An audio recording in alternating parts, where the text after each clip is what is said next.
Picture this. You spot the perfect setup. Clean breakout. Strong volume. Every indicator aligned. You click buy at $50 even. But your order fills at $50.12. Next trade, same story. Different stock, same slippage. By month's end, these invisible pennies have bled you for thousands. You tell yourself it's just bad timing, market volatility, the cost of trading. But deep down, something feels wrong. Like someone's watching your screen. Like the market moves against you the instant you commit. You're not paranoid. You're not unlucky. You're being hunted. According to industry estimates, high-frequency trading extracts over $20 billion annually from retail traders through systematic latency advantages. That's not a market inefficiency. That's a design feature. Welcome to Trading Psychology Stick, where we expose the hidden mechanisms that turn your trades into someone else's profits. Tonight, we're investigating one of finance's best-kept secrets. Not a conspiracy theory, not market speculation, but documented fact, hidden in SEC filings, court transcripts, and academic research. This is the story of how Wall Street weaponized time itself, how a handful of firms built invisible toll booths on every trade, and how one man's discovery sparked a revolution that's still unfolding today. What you're about to learn isn't taught in any trading course. The firms profiting from it pray you never connect the dots. But once you see the pattern, you can never unsee it. This is the millisecond heist. And you've been paying the tax your entire trading career. Chapter 1. The Glitch in the Matrix. Brad Katsuyama had everything a Wall Street trader could want. Corner office at Royal Bank of Canada, 7-figure salary, respect from peers. But in 2007, something started bothering him. Something small, almost imperceptible, but impossible to ignore once noticed. His trades were slipping. Not dramatically, just consistently. He'd see 10,000 shares available at $25, click to buy. But by the time his order executed, only 2,000 shares remained at that price. The rest vanished, like they were never there. At first he blamed himself. Maybe he was too slow. Maybe the market was just volatile. But the pattern was too consistent, too surgical. It felt less like bad luck and more like theft. Brad started documenting every trade, timestamps, order sizes, execution prices. The data revealed something disturbing. The slippage wasn't random. It correlated perfectly with his order size and the number of exchanges he was accessing. The bigger his order, the worse the slippage.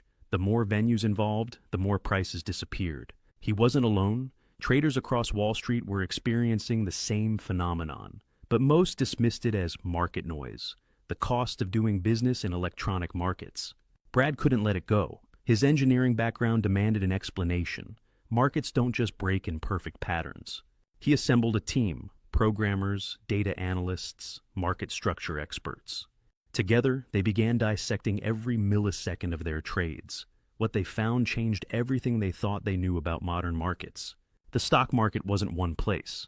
It was 13 public exchanges plus dozens of private venues, all slightly out of sync. When Brad placed an order, it didn't reach all venues simultaneously. It arrived at the closest exchange first, then rippled outward at the speed of light through fiber optic cables. That tiny delay, measured in millionths of a second, was enough. Someone was seeing his order hit the first exchange and racing to buy shares at all other venues before his order arrived. They'd then sell those shares back to Brad at a higher price. It was arbitrage, but not the kind taught in textbooks. This was predatory, systematic, and completely legal. The revelation hit Brad like a thunderbolt. The market wasn't broken. It was functioning exactly as designed. Designed by and for those fast enough to exploit these microscopic time differences. Everyone else, they were the product being sold. But who was fast enough to play this game? And how much were they willing to pay for speed? Chapter 2. The Physics of Profit. To understand the heist, you need to understand the weapon. Latency. The time it takes information to travel from point A to point B. For you, clicking buy feels instant, but instant is relative. Electrical signals through your computer, data packets through your internet connection, order routing through your broker's systems, processing through exchange servers. Each step adds microseconds, and in modern markets, microseconds are worth millions. Here's what actually happens when you try to buy Apple stock at $100. Your order reaches the nearest exchange, say NYSE, in 30 milliseconds. But NASDAQ is 40 milliseconds away. BATS is 35 milliseconds. By the time your order reaches all venues, high-frequency traders have already seen your intent and adjusted prices accordingly. They call it latency arbitrage. Here's how it works in practice. A high-frequency firm's algorithm sees your buy order hit NYSE. In less than a microsecond, it calculates that you're likely trying to buy across multiple venues. It immediately sends orders to all other exchanges, buying up available shares. When your order arrives milliseconds later, those shares are gone. The firm offers to sell them to you at a slightly higher price. You lose pennies per share. They make pennies per share, multiplied by millions of shares, millions of trades, every single day. According to a University of Michigan study, latency arbitrage generates over $5 billion annually. Not by being smarter, not by taking risk, simply by being faster. The truly insidious part? This isn't a bug in the system. It's the business model. Exchanges sell speed advantages. Brokers sell order flow. Technology firms sell faster connections. Everyone profits except the actual investors. Consider this. Light travels through fiber optic cable at roughly 200,000 kilometers per second. That means every 200 kilometers of distance adds 1 millisecond of delay. In a game measured in microseconds, geography becomes destiny. If your broker's servers are in New Jersey and you're trading in California, you've already lost. Not because of your strategy, because of physics. But some firms weren't content with physics as it existed. They decided to reshape it, to bend the very infrastructure of communication to their will. What they built next would cost hundreds of millions and save mere milliseconds. To normal people, that sounds insane. To high-frequency traders, it was the deal of the century. Chapter 3, The Tunnel That Broke Time. Dan Spivey had an idea that sounded like science fiction. Build a fiber optic cable from Chicago to New Jersey. Not just any cable, the straightest possible cable, through mountains, under rivers, across private property, whatever it took to shave milliseconds off communication time. The project, called Spread Networks, would cost over $300 million. The goal? Reduce latency from 17 milliseconds to 13 milliseconds. 4 milliseconds. Less time than it takes a honeybee to flap its wings once. Wall Street thought Spivey was crazy, until they did the math. Chicago hosts the futures market. New Jersey hosts the stock exchanges. Information travels between them constantly. Futures move first. Stocks follow. If you could see Chicago prices and react in New Jersey before everyone else, you'd have a 4-millisecond window to print money, every single second. The construction was an engineering marvel and a legal nightmare. Spread networks needed rights of way from hundreds of landowners. They drilled through the Allegheny Mountains. They laid cable across rivers. They fought environmental reviews and local opposition, all in secret, because if competitors knew, they'd build their own cables. The route had to be perfect. Every unnecessary turn added microseconds. Every extra mile meant lost profits. Engineers used GPS and terrain mapping to plot the theoretically shortest path. Then they made it reality, meter by painful meter. When Spread Networks went live in 2010, it changed the game overnight. Firms paid millions just for the right to connect. Trading strategies that relied on the 17-millisecond delay suddenly stopped working. A new arms race began. Who could process Chicago information and execute New Jersey trades fastest? But the cable revealed something darker. The fact that firms would spend $300 million for a 4-millisecond advantage proved how much money was being extracted from slower participants. Every pension fund, every mutual fund, every retail trader, all bleeding money to those 4 milliseconds. The market had been turned into a pure speed game, not speed of thought, speed of light. And the admission price kept rising. Brad Katsuyama watched this arms race with growing disgust. The market was becoming an engineering contest, not a capital allocation mechanism. The fastest firms weren't adding value.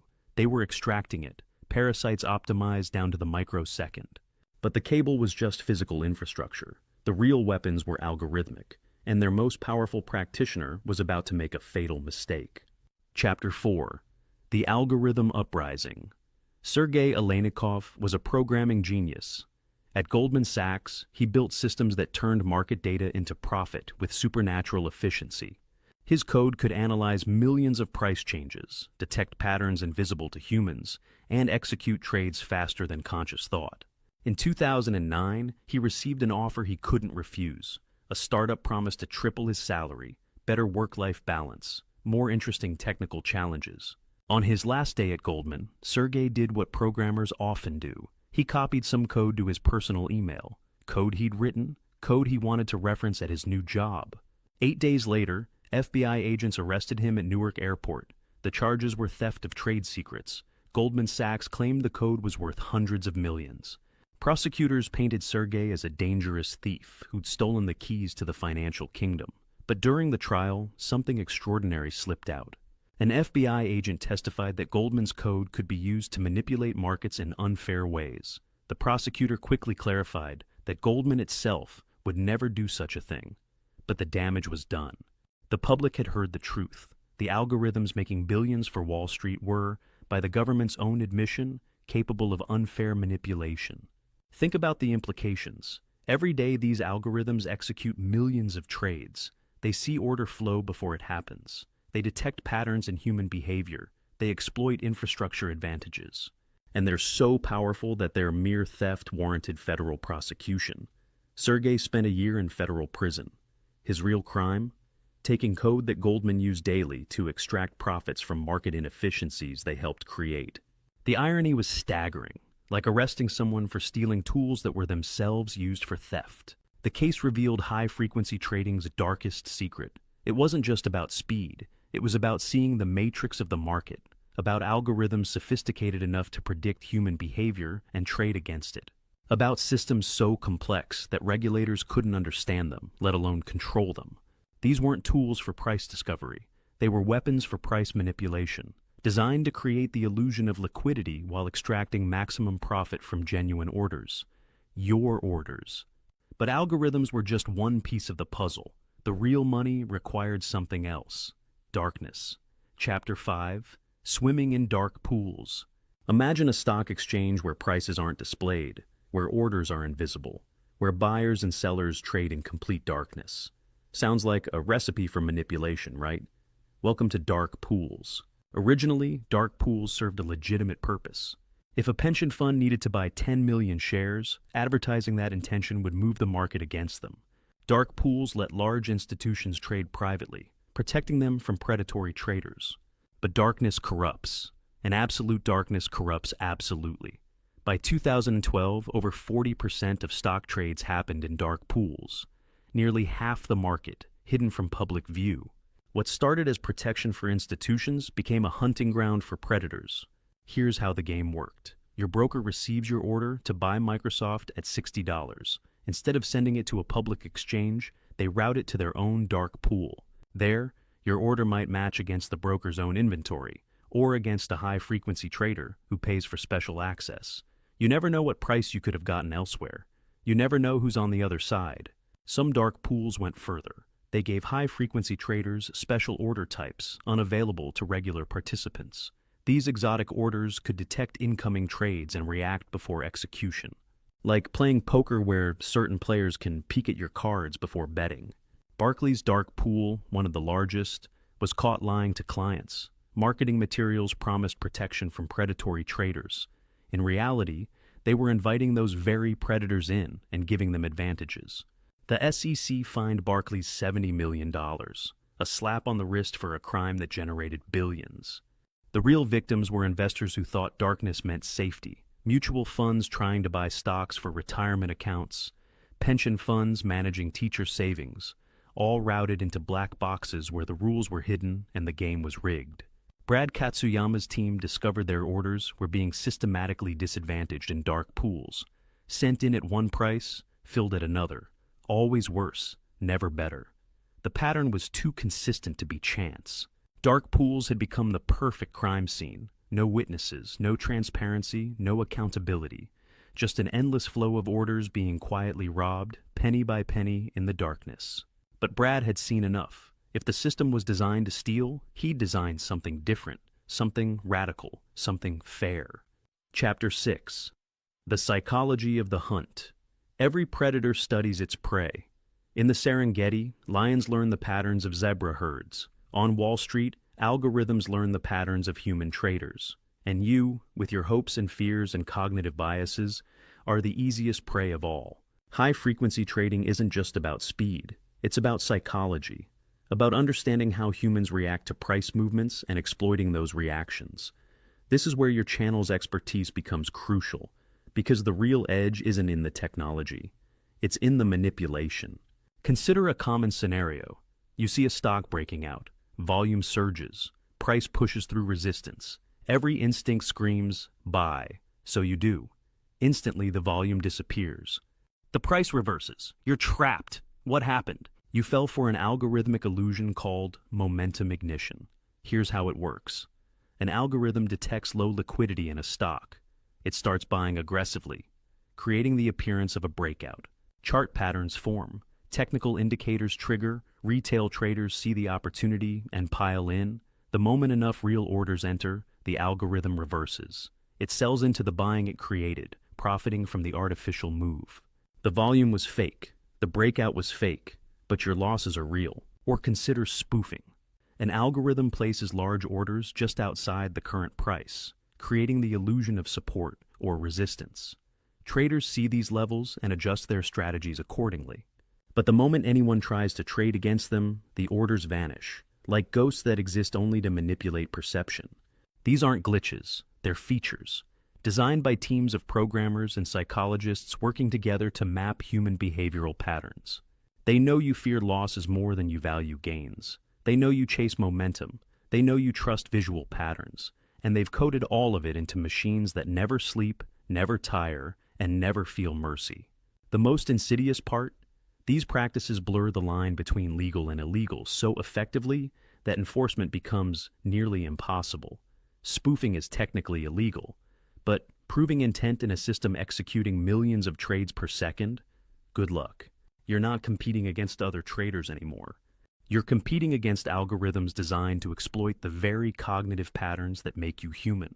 Algorithms that can process information faster than you can see it. That can place and cancel orders faster than you can click. That can detect your intentions and trade against them before you even realize what's happening. The market hasn't just been computerized. It's been weaponized against human psychology. Every emotional reaction you have, every pattern you trust, every instinct you follow has been studied, quantified, and coded into systems designed to transfer money from your account to theirs. But one man decided the hunting had to stop. Chapter 7. Building the Speed Bump. Brad Katsuyama faced a choice: accept the corruption as unchangeable, or build something better. He chose to build. Leaving RBC meant walking away from millions in guaranteed compensation. His friends called him crazy. His parents worried about his future. But Brad had seen too much. He couldn't participate in a system designed to steal from the very investors it claimed to serve. He gathered a team of believers, technologists who understood the plumbing, traders who'd felt the sting, idealists who thought markets should be fair. Together, they designed something revolutionary, an exchange that was intentionally slow. The concept was elegantly simple. If speed was the weapon, they'd neutralize it. Every order coming into their exchange would be delayed by exactly the same amount. 350 microseconds. Less than half a millisecond, but enough to ensure no one could race ahead. They called it IEX, the Investors Exchange, and the centerpiece was a speed bump, 38 miles of fiber optic cable coiled in a box. Every order had to travel through this coil, adding precisely the same delay. Geography became irrelevant, physics got neutralized, the playing field leveled. Wall Street's reaction was volcanic. Major exchanges filed hundreds of pages of objections. High-frequency firms threatened boycotts. Critics called it anti-innovation, anti-progress, anti-American. The attacks revealed their fear. If IEX succeeded, it would prove their entire business model was unnecessary. But Brad's team pushed forward. They published their specifications openly. No hidden features, no special order types, no payment for order flow. Every participant, from giant pension funds to small retail brokers, would be treated identically. The transparency was radical and threatening, because it highlighted how opaque every other venue had become, How many conflicts of interest were baked into the system? How much money was being siphoned from real investors to parasitic intermediaries? When IEX applied for official exchange status, the battle intensified. The SEC received thousands of comment letters. Industry giants spent millions lobbying against approval. The hearings were contentious. The vote was close. But in 2016, IEX became the first new stock exchange approved in a decade. The speed bump worked exactly as designed. Orders couldn't be gamed. Prices were stable. Investors got fair execution. It was proof that markets didn't need predatory practices to function, that fairness and efficiency weren't mutually exclusive. Today, IEX handles billions in daily volume, not because it's the fastest, because it's fair. Because sometimes the solution to a high-tech problem is surprisingly simple. If everyone has to slow down, no one has an advantage. But IEX was just one exchange in an ocean of venues. The war for market fairness was far from over. Chapter 8. The Retail Revelation. For years, retail traders blamed themselves. Bad timing, poor discipline, emotional decisions. The losses were always internalized, always personal. But what if the game was rigged from the start? The truth is brutal. From the moment you click buy, you're at a disadvantage. Not because you're slow or stupid or emotional, because the infrastructure itself is designed to extract value from your orders. Start with payment for order flow. Your commission-free broker isn't free. They sell your orders to high-frequency trading firms. In 2023 alone, this practice generated over $3 billion. That money comes from somewhere. It comes from you in the form of worse execution prices. Here's how it works. You place an order to buy Tesla at $200. Your broker sells that order to Citadel or Virtu. They execute it at $199.95 and sell it to you at $200. You got your price, so you don't complain. But you never knew a better price was available. Multiply that by millions of trades, and the theft becomes staggering. Then there's internalization. Your broker might not even send your order to an exchange. They match it internally against their own inventory or other client orders. They decide the price. They control the execution. You have no idea if you got a fair deal. The fox is guarding the henhouse, and you're the hen. Smart order routers add another layer of extraction. These systems supposedly find you the best price across all venues. In reality, they often route to venues that pay the highest rebates to brokers. Your order takes a scenic route through dark pools and wholesale markets, getting picked off at every turn. The complexity is intentional. If you understood how your orders were really handled, you'd be outraged. So they hide behind technical jargon and regulatory disclaimers. They point to best execution requirements that are so vague as to be meaningless. They claim they're reducing costs while secretly harvesting billions. Even worse, your behavioral data is being weaponized against you. Every order you place, every pattern you follow, feeds into databases analyzed by machine learning systems. They know when you trade, what triggers your decisions, how you react to losses, and they use all of it to trade against you more effectively. You're not a trader in this system, you're a data point, a source of order flow, a pattern to be analyzed and exploited. The market isn't serving you, it's feeding on you. The saddest part? Most retail traders never realize what's happening. They see the losses as personal failures. They buy more courses, try new strategies, blame their psychology. Meanwhile, the real problem is structural, systemic, and completely hidden from view. But awareness is growing. The GameStop saga of 2021 exposed some of these practices to mainstream attention. Regulators are finally asking hard questions, and traders like you are starting to demand better. The revelation is simple but powerful. It's not your fault. The game really is rigged, and once you see it, you can't unsee it. Chapter 9. Following the Money. Who profits from the millisecond heist? Follow the money, and the picture becomes clear. This isn't a victimless crime. Every penny extracted comes from somewhere, from someone. Start with the high-frequency trading firms, companies like Citadel Securities, Virtu Financial, and Jump Trading. These aren't household names, but they should be. Virtu famously had only one losing day in 5 years of trading, not because they're prophetic, because their strategies are essentially risk-free. Their profits are staggering. Citadel Securities generates over $7 billion in annual revenue. Virtu makes hundreds of millions in profit. Jump Trading's founder is worth billions, all from shaving pennies off trades. Your trades. The exchanges are complicit. NYSE, NASDAQ, and others generate hundreds of millions selling speed advantages, co-location fees, proprietary data feeds, complex order types. They've turned their venues into casinos where the house always wins and speed is the only currency that matters. Brokers play their part. Robinhood made over $1 billion in payment for order flow revenue before going public. Charles Schwab, TD Ameritrade, E-Trade, all participate. They advertise commission-free trading while secretly auctioning your orders to the highest bidder. Technology vendors cash in too. Firms selling microwave towers, laser communications, and specialized hardware, the arms dealers in the speed war. Every microsecond shaved off latency is worth millions to their clients. But where does all this money come from? Simple. It comes from real investors, pension funds managing retirement savings, mutual funds investing 401k contributions, individual traders trying to grow their wealth. Every one of them pays the invisible tax. Academic studies estimate the total extraction at tens of billions annually. That's money that should be going to retirements, college funds, and personal savings. Instead, it's funding yachts for high-frequency traders and bonuses for exchange executives. The wealth transfer is massive and mostly invisible, hidden in the microseconds, disguised as liquidity provision, justified by complexity. But the flow is always the same direction, from those who invest to those who intermediate. The defenders of this system claim they're providing a service, tightening spreads, adding liquidity, improving efficiency. But efficiency for whom? When a pension fund pays more for shares so a high-frequency firm can profit from latency arbitrage, who really benefits? The truth is uncomfortable but undeniable. An entire industry has been built on extracting value from the investment process without adding any. They're not allocating capital.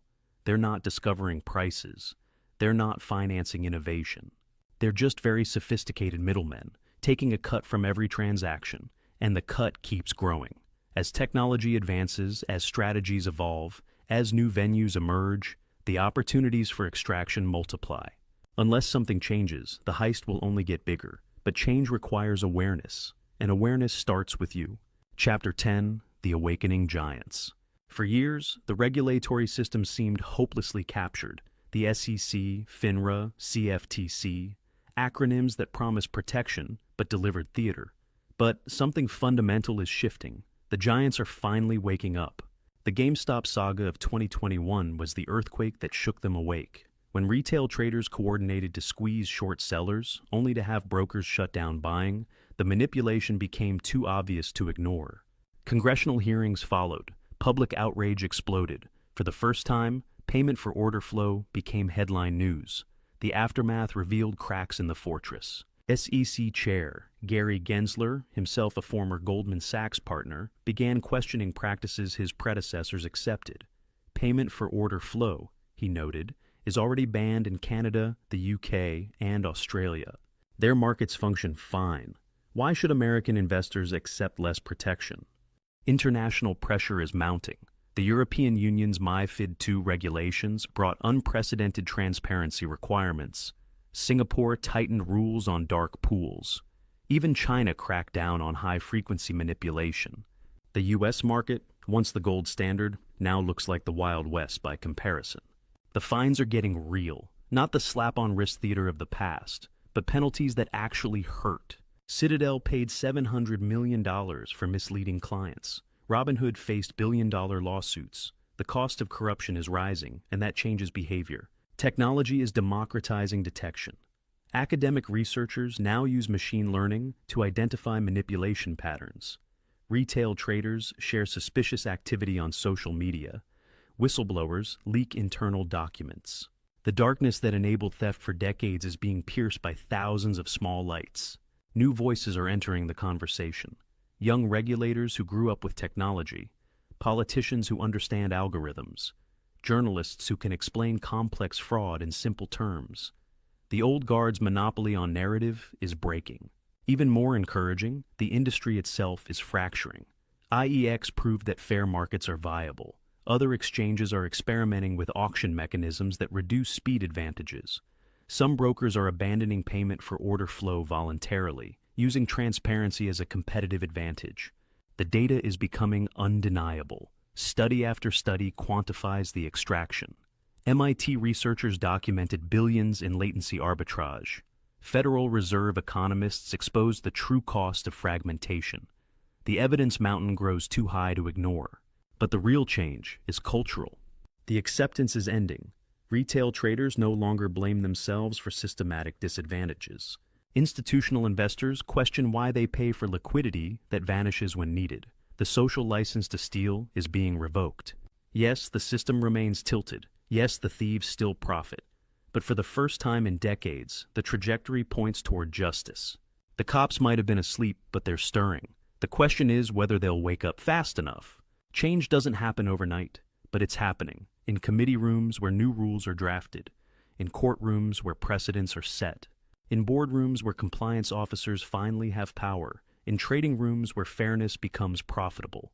The regulatory capture that seemed permanent is proving temporary.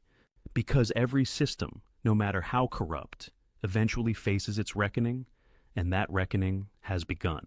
Chapter 11. The Double-Edged Sword. Technology created this problem, but technology might also solve it. The same forces that enabled the millisecond heist are evolving in ways that could either entrench the theft forever or finally democratize markets. The future is being written now, and it's not yet determined who will control the pen. Artificial intelligence is already reshaping the battlefield, but not just for the predators. Retail traders now have access to AI tools that can analyze patterns, detect manipulation, and execute strategies previously reserved for institutions. Apps like eToro and Public.com use machine learning to educate users about order flow and execution quality. The knowledge gap is narrowing. Blockchain technology promises radical transparency.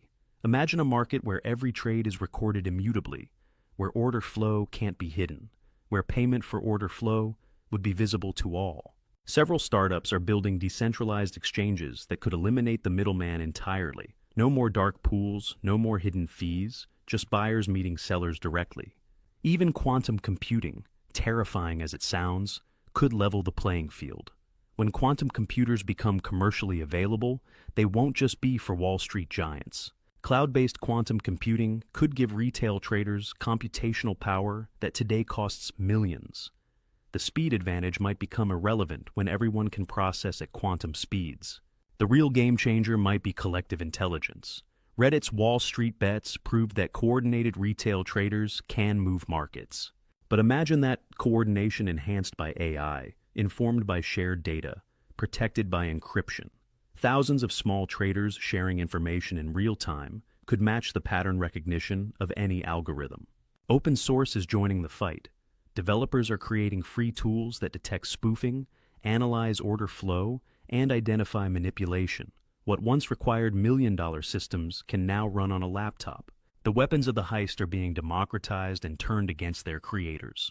Regulators are finally embracing technology too.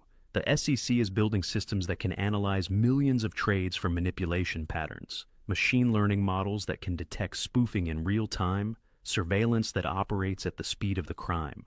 The cops are getting faster cars. Even traditional finance is adapting. Major brokers are experimenting with blockchain settlement. Exchanges are testing AI-powered surveillance. The industry knows change is coming, and some are choosing to lead rather than resist. But the most powerful technology might be the simplest: connection. Social media turned individual traders into a collective force. Platforms like Twitter and Discord allow instant sharing of market intelligence. The crowdsourced detection of manipulation is faster than any regulatory system. The high-frequency traders aren't standing still. They're developing new weapons, new strategies, new ways to extract value. But for the first time, they're not the only ones innovating. The arms race has become multi-sided. The danger is real. Technology could create markets so complex that only machines can participate, where human judgment becomes obsolete, where the extraction becomes so sophisticated that we don't even recognize it as theft. But the opportunity is equally real. Technology could create markets so transparent that manipulation becomes impossible, where every trade is fair because every participant can see everything, where speed advantages disappear because information moves at light speed for everyone. The next decade will determine which future we get. It depends on who builds the tools, who writes the rules, and who demands change. The technology itself is neutral. It's a sword that cuts both ways. The question is, who's wielding it? Chapter 12. Breaking the Chains. You've seen the prison. Now let's talk about escape, because while the system is rigged, you're not powerless. Knowledge is the first step, action is the second, and collective action, that changes everything. Start with your broker. Ask them directly. Do you sell my order flow? If yes, how much do you make? Which firms buy it? What advantages do they have? Most brokers will deflect, but ask anyway. Document their responses. Share them publicly. Shame is a powerful motivator. Consider switching to brokers who don't sell order flow. Yes, you might pay commissions, but visible costs are better than invisible theft. A $5 commission is cheaper than systematic poor execution hidden in the spread. Route your orders intelligently. If your broker allows, direct orders to IEX or other venues that prioritize fairness. Avoid dark pools unless you understand exactly how they operate. Demand transparency in how your orders are handled. Time your trades differently. High-frequency algorithms are most active during the first and last 30 minutes of trading. They feast on volatility and volume. Consider trading during quieter periods when the predators are less active. Use limit orders religiously. Market orders are invitations to be robbed. Limit orders force execution at your price or not at all. Yes, you might miss some trades, but you'll also miss being systematically exploited. But individual action isn't enough. This is a collective problem requiring collective solutions. Share this knowledge. Every trader who understands these mechanics is one less victim. Every investor who demands fairness adds pressure for change. Support political candidates who understand market structure. Most don't. Educate them. Payment for order flow is banned in Canada, the UK, and Australia. Their markets function fine. Ask why American investors deserve less protection. Join investor advocacy groups. Better Markets, the Healthy Markets Association, and others fight for structural reform. They need support, funding, and voices. Your voice. Document your experiences. Every suspicious fill, every stop loss hunted by pennies, every pattern that suggests manipulation. Build the evidence base that forces action. Most importantly, reject the narrative that this is just how markets work. Markets are not natural phenomena. They're human constructs that can be rebuilt. The current system wasn't inevitable. It was chosen, and what was chosen can be changed. The high-frequency traders want you to feel helpless, to accept the theft as the cost of participation, to blame yourself for losses their system creates. Refuse. You're not failing at their game. Their game is designed for you to fail. Real change happens when enough people say enough. When the cost of maintaining corruption exceeds the profits it generates. When transparency becomes non-negotiable and fairness becomes profitable. You can't beat algorithms at their own game, but you can refuse to play. You can demand better. You can support alternatives. You can spread awareness until the darkness has nowhere to hide. The chains are invisible but real, woven from fiber optic cables and coded in algorithms, strengthened by complexity and defended by profit. But every chain can be broken, and it starts with traders like you refusing to accept that being robbed efficiently is the best we can do. The choice before you. They built tunnels through mountains to save 4 milliseconds. They arrested programmers to protect market manipulating code. They created dark pools where half of all trading happens in shadows. They turned the stock market into a speed game where physics beats fundamentals and algorithms hunt human emotion. This isn't conspiracy. It's documented reality. In SEC filings that detail exchange revenue from selling speed. In court cases that expose the power of trading algorithms. In academic research that quantifies the billions extracted through latency arbitrage. In the frustration you feel every time a trade goes against you the moment you enter. The evidence surrounds us, but it's fragmented, scattered across technical papers and regulatory documents, hidden behind jargon and complexity. They count on you never connecting the dots, never seeing the full picture, never realizing that your trading losses aren't always your fault. But now you know. You've seen how latency becomes profit, how darkness enables theft, how psychology gets weaponized, how the entire infrastructure of modern markets has been optimized to transfer wealth from investors to intermediaries. The question is, what now? You could pretend you never learned this, Go back to blaming yourself for every loss. Keep feeding the machine. Keep playing a game designed for you to lose. Comfort is always easier than change. Or you could act, not by trying to beat them at their own game, that's impossible, but by demanding better, by choosing brokers who don't sell order flow, by supporting exchanges like IEX that prioritize fairness, by sharing this knowledge with every trader you know. Because here's the truth about rigged games. They only work when most players don't know the rules. Every person who understands payment for order flow is one less victim. Every trader who recognizes spoofing is harder to manipulate. Every investor who demands transparency weakens their advantage. The high-frequency traders want you focused on chart patterns while they profit from the cable patterns. They want you studying technical analysis while they perfect technological advantage. They want you managing your psychology while they mine your behavioral data. But the greatest trades aren't made in markets, they're made in minds. And once you understand how the game really works, you can stop playing theirs and start playing yours. This investigation revealed an uncomfortable truth. The market isn't broken. It's functioning exactly as designed. Designed by those who profit from complexity, opacity, and speed. Designed to extract value rather than create it. Designed to transfer wealth from millions of small accounts to a handful of large ones. But design can be changed. Markets are human creations, not natural laws. What humans build, humans can rebuild. The heist continues every millisecond of every trading day, but it only works in darkness. You now carry the light. What will you do with it? Right now, as you process what you've just learned, high-frequency algorithms are executing millions of trades, extracting millions in profits. From pension funds, from retirement accounts, from traders just like you, the millisecond heist never stops, but your participation in it can. Have you ever felt that sting? That moment when your perfect setup instantly reversed? When your stop loss got hunted by pennies before the stock rallied? When every trade felt like someone was reading your mind?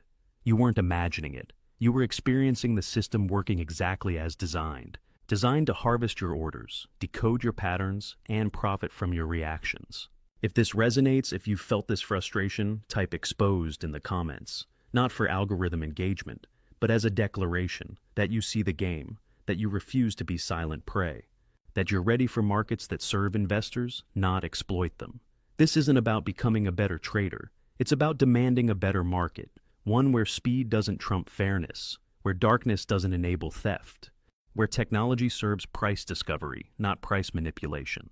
Share this investigation with every trader you know, your colleague who keeps losing and doesn't understand why, your friend who thinks the market is pure and fair, your family member who trusts their retirement to a system they don't understand. Because knowledge is power only when it spreads. Every person who understands these mechanics is one less victim. Every trader who sees the truth weakens their advantage. Every voice demanding transparency brings change closer. Subscribe to Trading Psychology Stick, not for hot tips or magic indicators, but for continued investigations into the hidden forces shaping your trades. We'll keep exposing the systems designed to transfer wealth from your account to theirs. We'll keep fighting for fairness in a game rigged against you.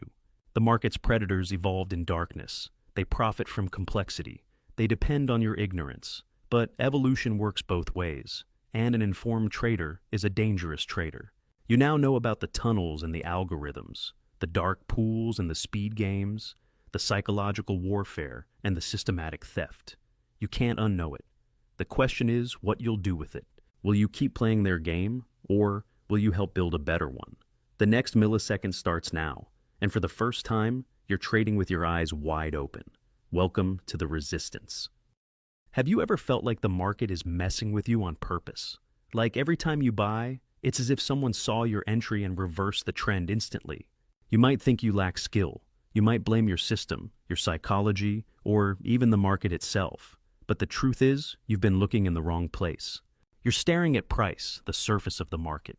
But price is only the ripple. Beneath it, there's a hidden current. And that's where the real money moves. Big funds, institutions, whales, they don't shout when they're buying. They don't light up indicators. They move quietly, in silence, like sharks under the water. And they leave behind no news, only footprints, subtle imprints that most traders never see, unless you know exactly where to look. They use something called anchored VWAP, not a magic tool, but a compass built on truth. price, volume, and time, the only three variables that can't lie. While retail traders keep chasing moving averages and flashing signals, institutions are anchoring their decisions to specific events. Earnings, breakdowns, shakeouts, red candles that scare the weak hands out of the game. And from those moments, they start measuring who's in control, buyers or sellers, and whether the trend has memory. Anchored VWAP is not predictive, it's not emotional. It reflects what has already happened, with actual money. That's why it works. That's why it never lies. And in this video, I'm not here to show you how to add another indicator to your chart. I'm here to show you how to see the market for what it really is, a living, breathing organism with memory, structure, and behavior. Because once you understand how the current flows beneath the surface, you'll never fall for fake breakouts again. You'll never be trapped above resistance, and you'll never chase momentum that doesn't belong to you. This is your invitation to stop reacting and start observing, to stop drowning in noise and start navigating by flow. Welcome to the hidden current. Let's go beneath the surface. Welcome to Trading Psychology Stick, where we decode the mental game behind profitable trading. Before we dive deep, remember that everything I share comes from years of market observation and is for educational purposes. Trading involves risk, and past patterns don't guarantee future results. What you're about to learn isn't financial advice, it's a new lens for seeing market behavior. Use it wisely, trade responsibly, and always manage your risk. Now, let's begin your transformation. Section 1. Price isn't truth, flow is. If price were the truth, every chart would be a mirror of logic. But it's not. Price is only what's left behind, the echo of decisions already made. It's the outer skin of something deeper, invisible to most. The truth lives in the flow, and flow is built from three things: price, volume, and time. Together, they form a current, not just movement, but intention. And hidden within that current is the only question that matters. Who is in control, the buyers or the sellers? Imagine standing on a cliff, overlooking a wide river. The surface looks calm, a few ripples here and there, but deep under the water, the current is rushing strong, pulling everything in its path. Now, imagine trying to sail by, looking only at the ripples. That's what most traders do. They see price go up, they buy, it dips, they panic. They never see the force underneath, the force that was pulling it long before the candles turned. Anchored VWAP is your sonar. It tells you where volume actually moved in, not just where price passed through, but where money committed. That's the difference.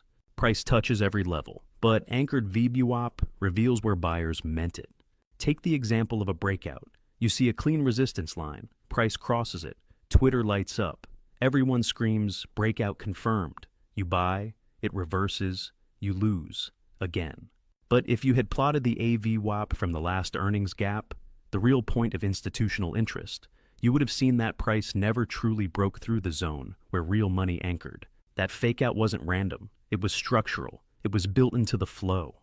The price lied, but the flow told the truth. Trading isn't about finding magic indicators, it's about learning how to see where the crowd gave up and where the predators moved in. What the market says out loud is noisy, what it remembers is what matters.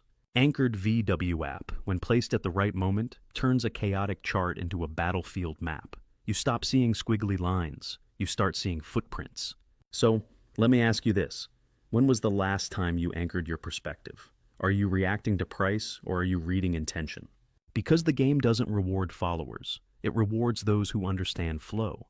And if this resonates with you, if you're starting to see how memory shapes movement, then you're ready for what comes next. In the following section, we'll dive deeper into those moments when flow doesn't just exist. It squeezes, constricts, and prepares to explode. Section 2, the pinch when the current coils to strike. There are moments in the market where everything goes silent. Price stalls, volume dries up. It looks boring, harmless. But beneath that stillness, pressure builds. Like tectonic plates locked beneath the earth, a violent release is only a matter of time. Traders call it consolidation, but those who understand the current, they see it for what it really is, the pinch. The pinch is when price gets trapped between two opposing AVWAPs, one descending from above, the memory of sellers, and one rising from below, the conviction of buyers. When those forces converge, price has no space left. It's cornered, and that's when the current either bursts through or collapses. Think of it like a river narrowing between two cliffs. The water has to go somewhere. If the rocks compress it long enough, it explodes outward, faster, louder, more dangerous. That's the AV-WAP pinch. It's not a pattern, it's physics. Volume meets memory, commitment meets resistance. Back in 2022, there was a stock you might remember, ticker NVDA. After a sharp earnings drop, the stock found footing. For weeks, it danced in a tight zone. The daily AV-WAP from that panic day curved downward, pressing like a ceiling.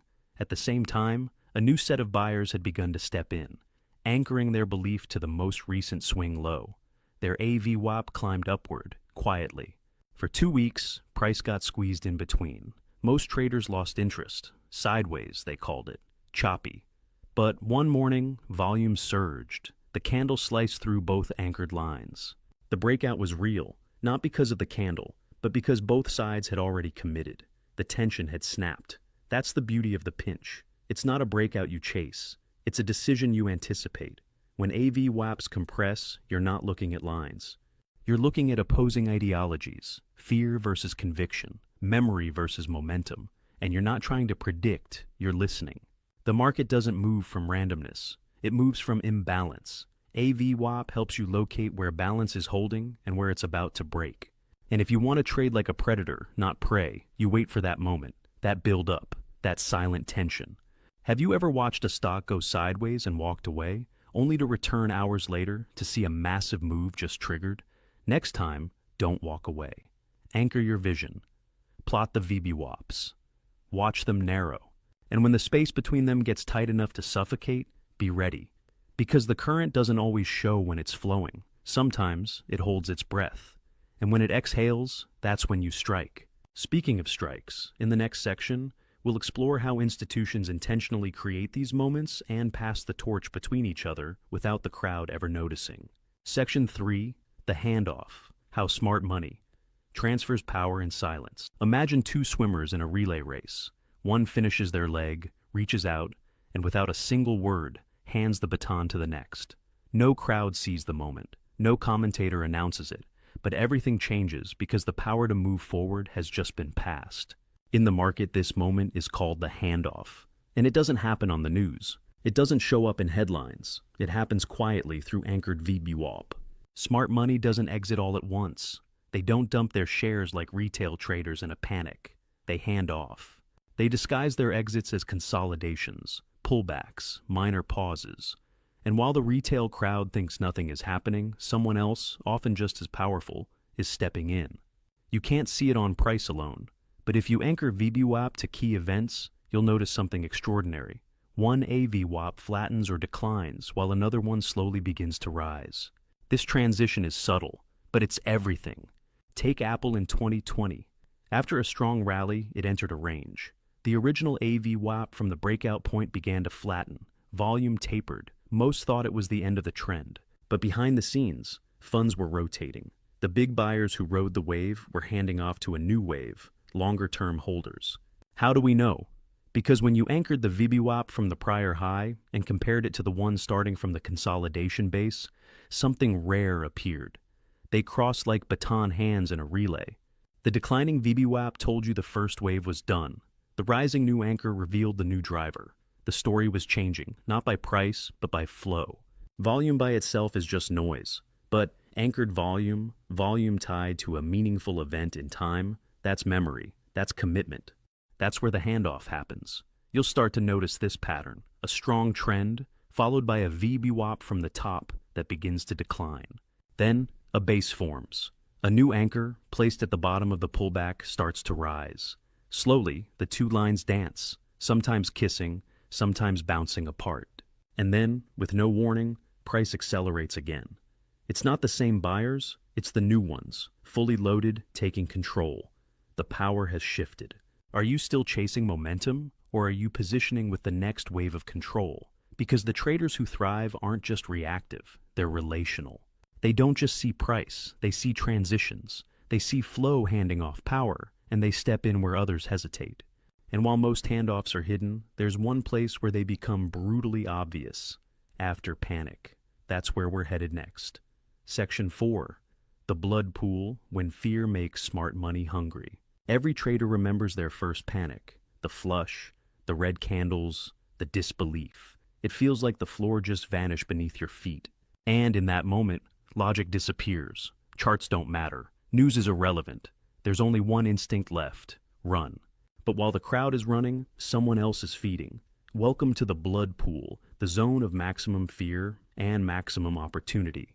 This is where smart money sharpens its teeth. They've waited. They've watched. And now that the crowd is bleeding, they move in, not emotionally, but strategically. And how do they know where to act? Anchored VWAP.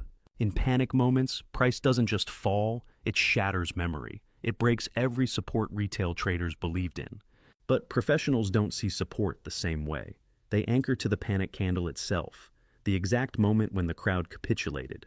That's when real accumulation begins. Picture it, a massive gap down on terrible earnings, a sea of red.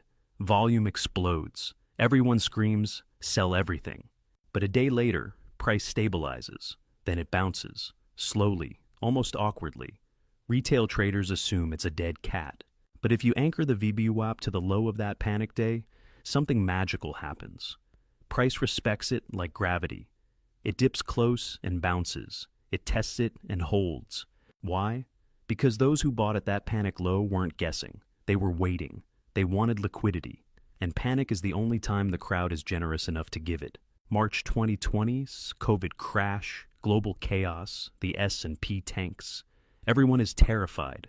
But if you anchored VWAP from the exact low of that event, that moment of absolute despair, something profound happens.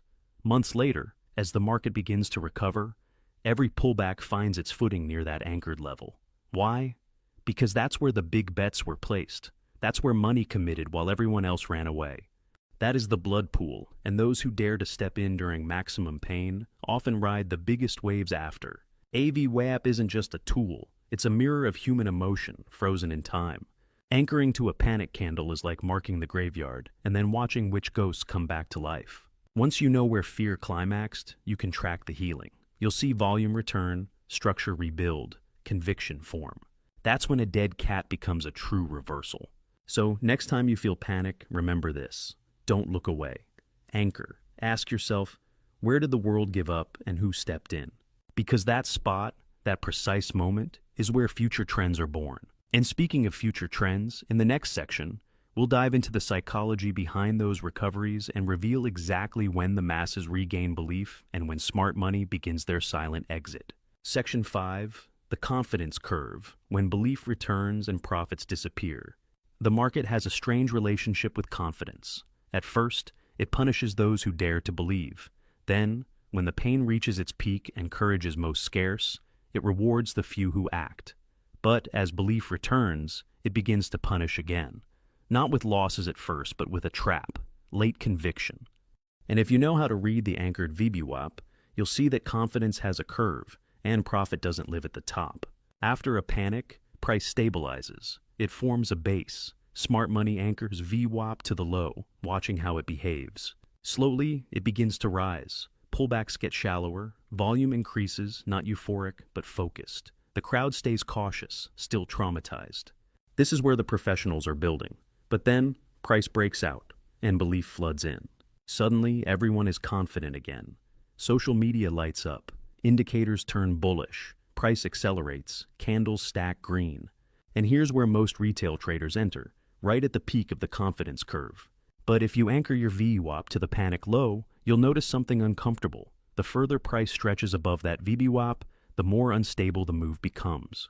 Not because price is too high, but because ownership has changed. The early buyers are now sitting on profit. The late ones, on hope. This is where distribution begins, quietly, without warning. Think of it like a bonfire. The smart money lit the fire in the dark when no one believed.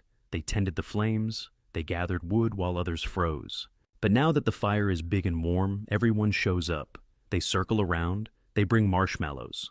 But the original builders, they're leaving, quietly, one log at a time. You don't notice at first because the fire still looks strong. Let's look at Tesla in late 2020. After its post-COVID surge, price stretched far above every VWAP from prior bases. Yet, the higher it climbed, the more volatile it became. Each dip was sharper. Volume got erratic. If you anchored VWAP to the March 2020 low, you'd see that price was now miles above the true cost basis of smart money. And the drop came, not suddenly, but predictably. Because AVWAP isn't a timing tool, it's a pressure gauge. The more price expands above it, the more risk you're carrying and the more profit smart money is sitting on. Confidence doesn't equal opportunity. Often it signals exit. So how do you protect yourself? You anchor, you measure, you watch the stretch, not with fear, but with clarity. And when the crowd finally agrees with you, pause, because that may be your signal to scale out, not load in. Have you ever bought just when everything finally looked safe, only to be crushed days later? It's not bad luck, it's the confidence curve, and now you see it. But seeing one curve isn't enough. Real structure isn't built on a single anchor. It's an ecosystem of memory. Let me show you how multiple flows create the map that elite traders navigate by. Section 6. Layered memory. When multiple flows collide, the market doesn't move in clean lines. It moves in memory, not just one, but many, layered like ancient sediment beneath a riverbed. Each anchored VWAP is a snapshot of intent, a frozen moment of collective emotion, fear, greed, conviction, regret. And when you start layering these anchors, you stop seeing price as random and begin to see it as architecture. This is the secret few traders realize. Price structure is memory structure. One AVWAP shows you where one group acted, but multiple AVWAPs, layered across key inflection points, that reveals where entire generations of traders are buried or still breathing. Imagine a tech stock post, IPO. It launches with a bang. You anchor VWAP to the IPO day. That's your first memory. Then comes the lockup expiration, sell-off, panic. You anchor again. Then a secondary offering, another anchor. Each event left a psychological scar, a mark of behavior. And when price begins to move months later, it doesn't move freely. It bounces between layers of past commitment. AVWAP layering turns your chart into a topographical map of belief. One VWAP alone might seem bullish, trending upward. But layer in another from a secondary high, and suddenly you see resistance forming. Add one more from a capitulation event, and you find hidden support no one else is watching. It's like peeling back market psychology in 3D. In 2021, a small cap biotech stock made headlines with a sudden FDA approval. It spiked, then crashed days later. Retail got washed, but smart money waited. Over the next 6 months, 3 critical AVWAPs emerged: the IPO base, the approval day high, and the post-crash capitulation low. When price slowly returned to test those zones, it paused every time at those layered memories. And when it finally broke through all 3, the move was explosive and clean. Why? Because memory had been tested and cleared. AVWAP layering exposes invisible confluence, not moving averages, not Fibonacci, but psychological gravity points that still pull price even after the headlines are gone. Ever wonder why price just stops at certain levels even without visible support? It's because someone, somewhere, anchored there, and their memory still matters. Are you trading price or are you trading memory? Most traders look for confirmation in indicators, but the elite look for agreement between memories. When 2 or 3 AVWAPs converge, you've got more than a level, you've got a fortress. And speaking of fortresses, sometimes smart money doesn't just defend them, they use them as bait. In the next section, we'll explore the most cunning use of layered memory, the trap zone, where hope becomes fuel for the hunt. Section 7, the trap zone, where hope becomes fuel for the hunt. They say hope is not a strategy, but in the market it is, just not for you. It's a strategy used against you. And no weapon is sharper than the trap zone, where smart money uses price memory and anchored VWAPs to lure retail traders into making the worst decisions at the worst times. After a deep drop, price begins to recover. Slowly, cautiously, it forms a recognizable pattern, a breakout, a flag, a double bottom. Traders get excited, volume picks up, social sentiment shifts. It feels like a reversal. But what's actually happening? Smart money is engineering a zone where previous anchored VWAPs intersect, often from the prior highs, breakdown points, or failed rallies. And that intersection becomes a wall. Price runs directly into it, pauses, maybe even pushes slightly above, just enough to trigger breakouts and stop orders. Then, like clockwork, it collapses. This is not a failed breakout. This is a precision-engineered trap. And here's what makes it lethal. Anchored VWAPs are objective. They don't repaint. They don't lie. If you had been tracking the AVWAP from the last significant high, you would have seen the trap forming. You would have noticed price rising into the same memory zone that caused the collapse. And if you layered in an AVWAP from the capitulation low, you'd see how the two converge to form a zone of maximum vulnerability. In early 2022, after a brutal tech sell-off, many stocks began to rebound. Traders rushed in, convinced the bottom was in. But price ran into the anchored VWAPs from the previous highs and distribution zones. Look at PayPal. It rallied into a clean downtrend VWAP and got rejected violently, wiping out weeks of gains in a single day. Retail blamed the news, but the truth was written in the anchored levels all along. Smart money used memory as a weapon. They know most traders forget. They act on patterns, not history, but history leaves footprints. And anchored VWAP is the ink. Trap zones are not about manipulation. They're about memory convergence. When two or more AVWAPs align, they form a psychological barrier. The crowd doesn't see it, but the pros build around it. So how do you avoid being the prey? Don't chase breakouts into layered VWAP zones. Pause, anchor, ask, is this momentum or a magnet pulling in fuel for the next move down? Have you ever bought a breakout only to get stopped out within hours? Felt like it faked you out? It didn't. It trapped you, and now you know how. But knowing how to avoid traps is only half the battle. The real mastery comes when you learn to set your own. That transformation is what we'll explore next. Section 8. Becoming the current from follower to flow maker. Most traders spend their lives reacting. They wait for setups. They chase momentum. They follow indicators like trailing shadows. But there comes a moment, quiet, often unnoticed, when a trader shifts. When they stop reacting and start shaping. That moment begins when they master anchored VWAP, not just as a tool, but as a language. And that's when they become the current. Becoming the current means you don't wait for confirmation. You are the confirmation. You see the memory layers, the zones of emotion, the exhaustion points. And instead of asking what's happening, you ask where will they react and how can I position before that? This isn't about guessing, it's about grounding yourself in memory structure. Real cost basis, real commitment, real regret. That's what AVWAP reveals. You can now identify zones where others will chase, panic, or hesitate, and prepare your entry long before the move. Imagine a stock crashes on earnings. You anchor VWAP to the high before the gap. As price grinds back up weeks later, it approaches that VWAP. Everyone's watching RSI, MACD, news flow. But you see the memory. You know it's a pain zone. That's where trapped holders are waiting to sell, just to break even.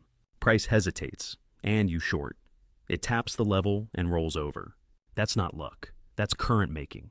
Or maybe it's the opposite. A breakout fails, and price begins to fall.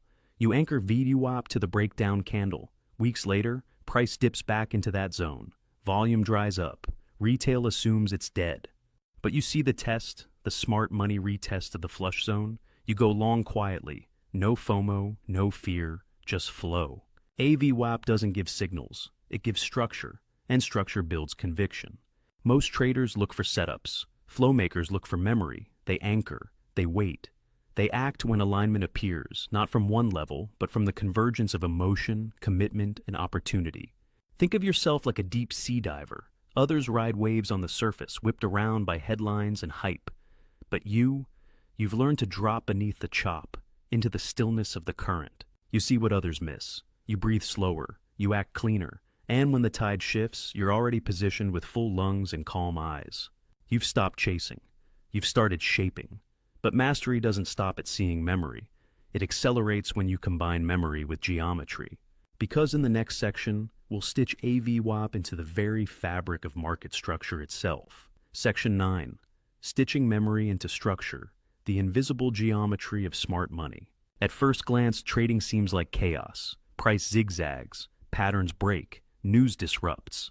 But when you combine anchored VWAP with structure, real structure, suddenly the noise fades. You begin to see geometry beneath the madness, and what was once a messy chart becomes a map. Most traders look at support and resistance as lines, flat zones, arbitrary numbers. But price doesn't respond to numbers, it responds to memory and flow. When you draw a trend line or identify a supply zone, You're guessing that history will echo. But when you anchor VWAP to those same inflection points, you're no longer guessing, you're confirming, because now you're stitching emotion into structure. Let's say you draw a descending channel. It looks clean, price respects it. But what happens when price breaks out of that channel? That's when the retail crowd floods in. They see the breakout. They act. But if you anchor VWAP to the last rejection within the channel, the moment the crowd last gave up, you can watch how price behaves relative to it after the breakout. If price reclaims that VWAP and holds, it confirms strength. But if it breaks out of the channel, yet stays below the anchored VWAP, that breakout may be structurally broken. VWAP respects gravity. Structure defines the slope. AVWAP defines the mass. In 2018, AMD was coiling in a massive ascending triangle. The retail world drew trend lines. It looked ready to break, but pros were watching something else. They anchored VWAPs to each failed breakout. And when price finally broke out with conviction, it did more than clear a line. It reclaimed all prior AVWAPs from those false starts. That's when smart money piled in, because the structure had memory stitched in. Raw geometry is amateur. Weighted geometry is mastery. Trend lines are nothing without memory. Supply zones are incomplete without context. But when you anchor AVWAP to swing highs, fakeouts, or breakdown points within your zones, suddenly you don't just see where price might go. You understand where others are trapped, committed, or hesitant. Imagine layering AVWAP from the start of a rising wedge, then again from the breakdown candle, then from the first failed recovery. Now your wedge isn't just a shape, it's a story of behavior. And when price revisits that shape, you know exactly which memory it's colliding with. This is the secret edge of the elite. They don't just draw, they weigh. Are your levels alive? Do they pulse with memory, with tension, with real pain and real hope? If not, you're trading on ghosts. But if yes, you're beginning to see the invisible geometry that defines smart money moves. And that geometry becomes even more powerful when you understand how institutions use it to accumulate positions in plain sight. Institutions don't scream when they buy. They whisper. They don't chase breakouts or panic on red candles. They build positions like architects, slow, methodical, almost invisible. And if you want to see what they're doing before it hits the news or the breakout lists, you need to listen to their language of accumulation. Anchored VWAP is that language. Most retail traders think accumulation looks like a clean base, maybe some volume spikes, then boom, breakout. But real accumulation is messy. It's engineered beneath the surface, and it almost always leaves fingerprints in the form of AVWAP compression.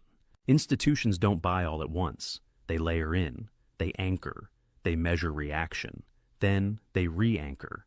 Over time, this creates a compression of multiple AVWAPs from different key events, swing lows, flush candles, earnings gaps.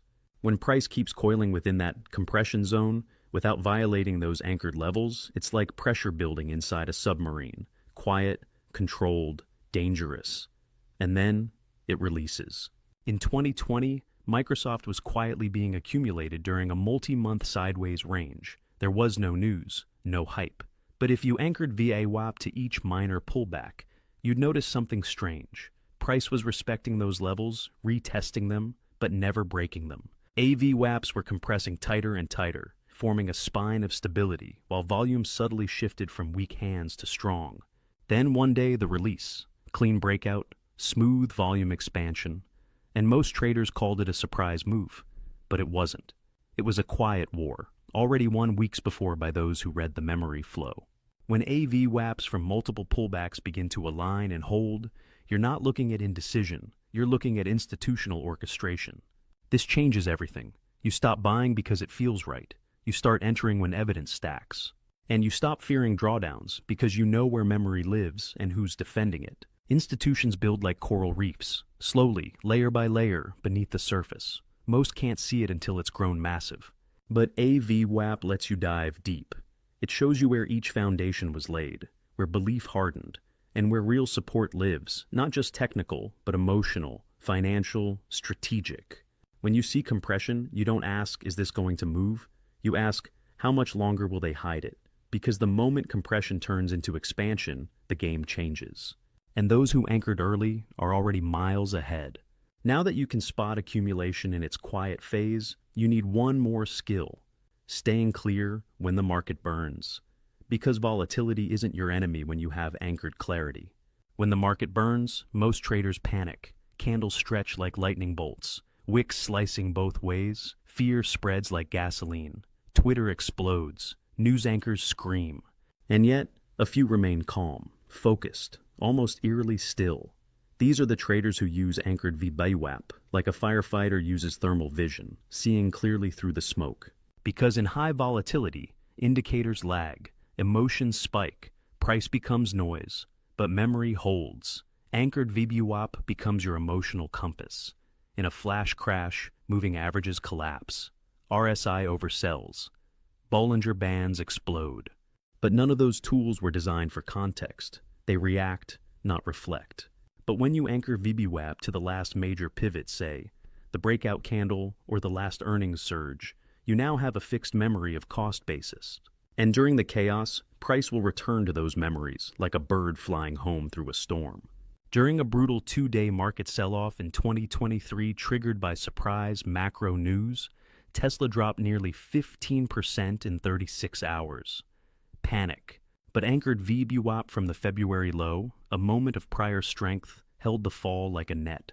Price wicked into it. Buyers appeared like ghosts.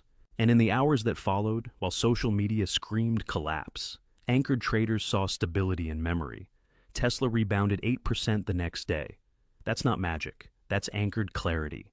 High volatility doesn't erase memory. It reveals which memories matter most. The trick is knowing where to anchor and where not to. You don't anchor to every candle. You anchor to emotional inflection points, gaps, fake-outs, panic flushes, parabolic tops. Because those are where traders committed, bled, FOMO'd. Anchoring there allows you to watch in real time, whether that memory is defended or destroyed. Say a news headline drops, price gaps down violently. Don't react. Instead, anchor VWAP to the last earnings beat candle. Watch the interaction. If price respects it, buyers are remembering. If it slices through, that memory just died. And the next VWAP becomes your lifeline.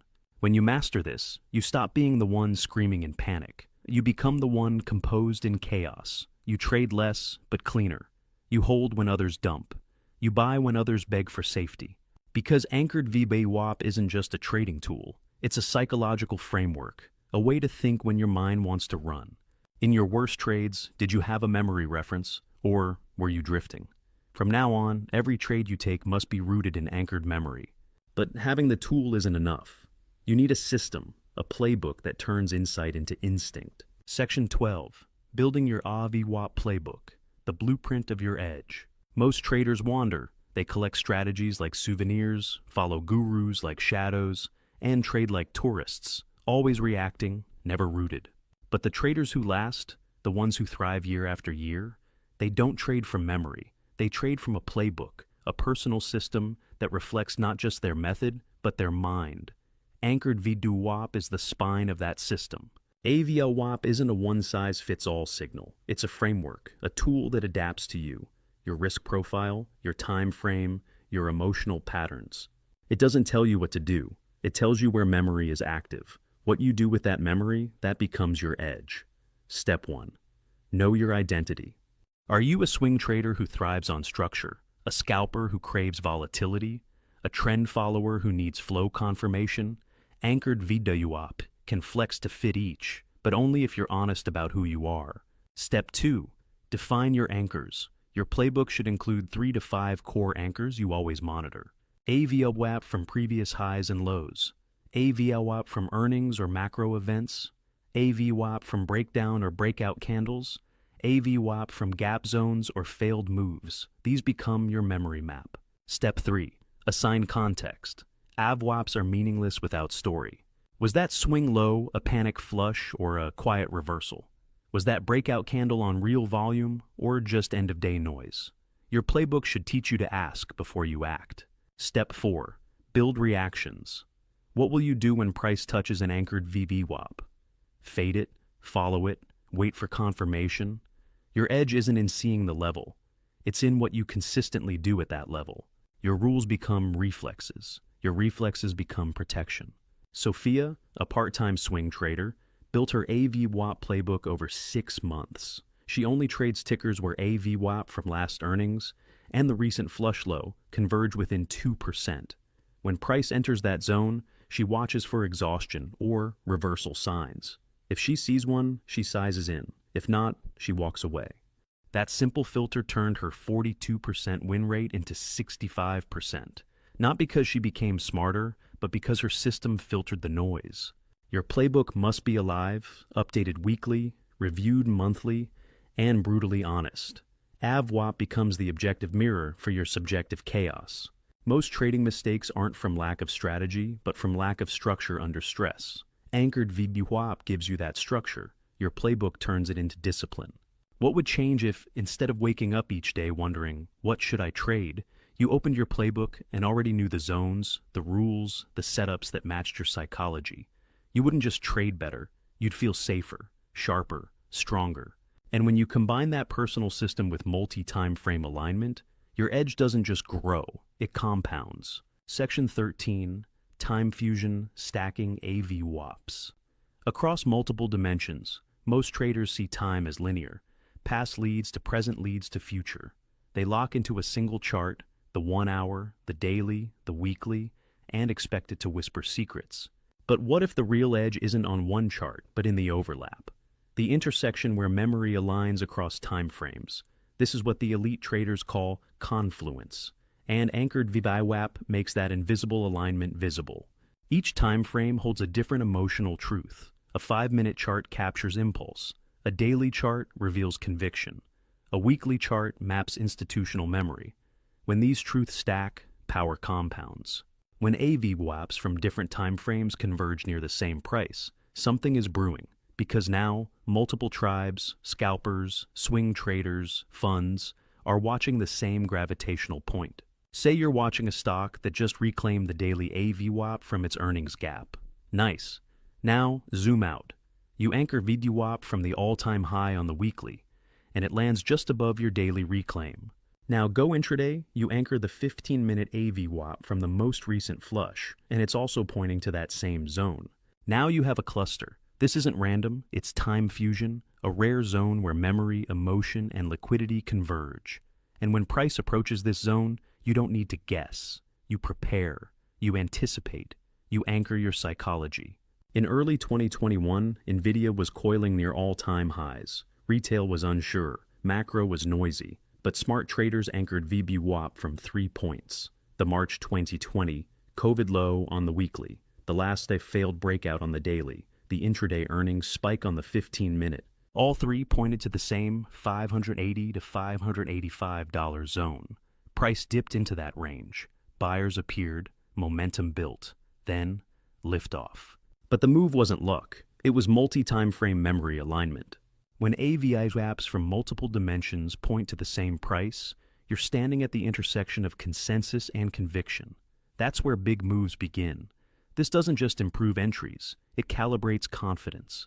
When your daily chart looks shaky, but the weekly AVWAP sits firm, you can hold through noise. When intraday charts panic, but the larger memory holds, you don't flinch. That's the difference between fear and flow. Build a simple habit. Weekly AVWAP from long-term inflection. Daily AVWAP from structural turns. Intraday AVWAP from reaction highs and lows. Plot them. Watch them. Wait. When they compress, act. Because in that compression you're seeing time bend. And when time bends, price often explodes. We've covered the mechanics, the psychology, the systems. But there's one final transformation waiting. It's when AVWAP stops being something you use and becomes something you are. At some point in your journey, the charts fade, the indicators blur, and what remains isn't lines or levels. It's intuition sharpened by memory. Anchored VWAP, when truly internalized, stops being a tool you plot and becomes a lens you see through. This is the moment every serious trader reaches if they persist, when VWAP becomes vision. You no longer need a dozen indicators, screaming alerts, or constant news. You've trained your mind to see weight, emotional, financial, structural. You glance at a chart and instantly sense where the ghosts of fear and hope still live, where battle lines are drawn, where belief was buried or reborn. You open a chart and spot a failed breakout 2 weeks ago. You instantly anchor AVWAP there, then to the swing low that followed. You see price bouncing between them, not random. It's friction. You don't trade yet. You observe. Then one day, price reclaims the upper AVWAP, holds, then grinds upward. You don't hesitate. You act, not from hope, but from patterned memory. And you hold with confidence, because you know the lower VWAP is your psychological safety net, not a line, but a collective memory of pain that is now turned into support. Raj, a former poker player turned trader, once said, "Trading felt like bluffing until I discovered anchored VWAP. Now it feels like reading tells on a chart. You can see where people are trapped, where they fold, where they double down." And he's right. Anchored VWAP isn't magic. It's a mirror, a way to reflect the market's collective experience back at itself. Every gap, every fake out, every exhaustion candle becomes a clue, a fingerprint. When you stack enough of them, the chart stops being noise. It becomes a story. Tools don't make traders. Perception does. Anchored VWAP is just a flashlight. You must learn where to shine it. This is why we return again and again to anchoring on emotion, not on random highs or lows, but on conviction moments. Capitulation, euphoria, events where the crowd screamed or wept. Because those are the places where memory lives longest and price returns to settle unresolved tension. Once you learn to see it, you can't unsee it. You'll walk differently, think differently. You'll spot setups not because someone tweeted it, but because you felt the weight shift. You trusted the memory. You trusted your map. That's when you stop being a follower and start becoming the market's interpreter. But this journey isn't just about better trades. It's about becoming a better version of the one making them. Section 15. The trader's evolution from signal seeker to memory maker. At the beginning, every trader wants signals, certainty, green arrows, red X's, exact rules that promise success. But over time, through losses, wins, and all the chaos in between, you begin to realize the market isn't a puzzle to solve. It's a mirror, a reflection of fear, greed, belief, and doubt. And the real evolution is not in finding the perfect strategy, but in becoming the kind of person who can listen to memory and lead through chaos. Anchored VWAP, when fully integrated, is the tool that guides you into that transformation. You're no longer chasing trades, you're interpreting behavior. You're no longer relying on other people's confidence, you're anchored in your own process. Because what AVWAP gives you, when used right, is context with courage. Before, you might have seen price falling and panicked. Now, you anchor to the last true flush and ask, are they defending memory or abandoning it? That question alone puts you above 90% of traders reacting without understanding. Before, you chase breakouts on social media hype. Now, you ask, where is the AVWAP from the last failed breakout? Are we reclaiming or retesting weakness? That insight saves you from becoming exit liquidity. Before, you measured trades by profit. Now, you measure them by alignment with your process. You lose with clarity, win with detachment, and build consistency from memory. Consistency isn't built from perfect entries. It's built from knowing why you entered, where you're wrong, and what the memory of the market is saying. Anchored VWAP makes that visible. But beyond charts, this tool rewires your identity. It makes you calm when others flinch, curious when others cling, strategic when others scream. Because it replaces opinion with observation, reaction with reflection, and surface noise with deep structure. You become someone who doesn't just place trades, you place meaning.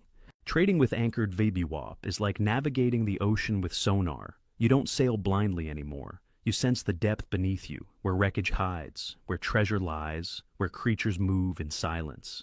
You don't need to see everything, you only need to feel what matters. That's the edge. So, now go build your memory maps, trust the anchors, and step forward, not as a signal seeker, but as a memory maker. Because you're not here to follow trades, you're here to make history. Lock in the memory, trade with mastery. You've just unlocked 15 of the most transformational insights around anchored VWAP, not as a technical tool, but as a psychological framework, an emotional compass, and a new way of seeing the market. This wasn't just about chart setups. This was about anchoring your mind, not just your trades. And if you've made it this far, you're not just another viewer, you're a trader committed to mastery. You've learned how price is shaped by memory, not noise. You've seen how anchoring to key emotional events transforms your clarity under stress. You've understood how confluence of time frames creates invisible gravitational pull. You've discovered how to build your own VWAP playbook, tailored to your strategy and psychology. And most importantly, you've started to evolve, from a trader who reacts to charts into one who interprets memory. But this video is just the beginning, because real mastery happens in action. Go back through your last 10 trades, apply what you learned, anchor VWAP to the major emotional moments. The fakeouts, the gaps, the pivots. Look at what the market was telling you that you didn't see. You'll be shocked how clear it all becomes when you know where to look. Then start building your AVWAP playbook, one chart at a time. Screenshot your zones, track your memory maps, build rules around your emotional triggers, turn insight into instinct. Leave a comment below. What was the biggest breakthrough you had in this video? Was it the story about memory alignment, the concept of VWAP as sonar, or maybe just realizing how much clarity you were missing? Your comment isn't just feedback. It's a signal to other traders that you're serious about growth, that you're building a deeper edge, and that you belong to a different league. And if you want more videos like this, real cinematic breakdowns of trading psychology, market structure, and emotional mastery, then hit subscribe. Because this isn't a channel, this is a movement, a new way of seeing. Remember this, tools don't make traders, anchors do. And the strongest anchor is not on the chart, it's in your mind. Now go trade with memory, trade with meaning, trade like you've already seen it unfold.